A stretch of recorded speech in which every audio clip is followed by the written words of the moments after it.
IPL 2026 నుంచి Mumbai Indians ముందుగానే నిష్క్రమించడంతో హార్దిక్ పాండ్యా కెప్టెన్సీపై విమర్శలు వ్యక్తమయ్యాయి. వచ్చే సీజన్లో ఈ ఆల్రౌండర్ జట్టుకు నాయకత్వం వహించకూడదని కొంతమంది క్రీడా నిపుణులు, అభిమానులు సూచిస్తున్నారు. ఈ సీజన్లో అతను 8 ఇన్నింగ్స్ల్లో కేవలం 146 పరుగులు చేసి 3 వికెట్లు మాత్రమే తీశాడు.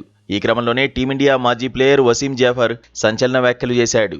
వచ్చే ఏడాది హార్దిక్ ముంబై ఇండియన్స్ కెప్టెన్గా కొనసాగడం తనకు ఇష్టం లేదని అన్నాడు. అయితే పాండ్యా వ్యక్తిగత ఆటపై దృష్టి పెట్టేందుకు ఫ్రాంచైజీ అతన్ని తప్పకుండా జట్టులో కొనసాగించాలని పేర్కొన్నాడు. తాను అతన్ని కెప్టెన్గా చేయను, కానీ జట్టులో తప్పకుండా కొనసాగిస్తానని వసీం జాఫర్ తెలిపాడు. పాండ్యా మరింతగా రాణించి తనలోని అత్యుత్తమ ప్రతిభను వెలికితీయాలని తాను కోరుకుంటున్నానని పేర్కొన్నాడు. అలానే హార్దిక్ స్థానంలో కెప్టెన్గా ఎవరిని నియమిస్తారని అడగ్గా ప్రస్తుత పరిస్థితుల్లో కెప్టెన్ని ఎంపిక చేయడం కష్టమని జాఫర్ సమాధానమిచ్చాడు. ఇక ఈ సీజన్ తమ చివరి లీగ్ మ్యాచ్లో రాజస్థాన్ రాయల్స్ చేతిలో 30 పరుగుల తేడాతో ఓటమి పాలైన ముంబై ఇండియన్స్ పాయింట్ల పట్టికలో నిరాశాజనకంగా 9వ స్థానంతో సరిపెట్టుకుంది. అయితే పాయింట్ల పట్టికలో 9వ స్థానంలో నిలిచినప్పటికీ కెప్టెన్ హార్దిక్పై ఎటువంటి నిందలు వేయడం జరగదని Mumbai Indians batting coach Kieron Pollard స్పష్టం చేశాడు. నాయకత్వ కోణం నుంచి చూస్తే హార్దిక్ వ్యక్తిగతంగా ఆశించిన స్థాయిలో రాణించలేదని పొలార్డ్ అన్నాడు.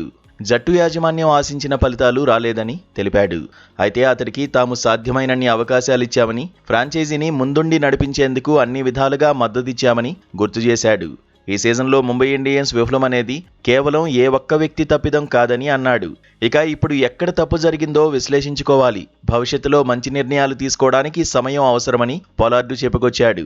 తమ ఫ్రాంచైజీ సామూహిక వైఫల్యమని పొలార్డ్ చెప్పాడు.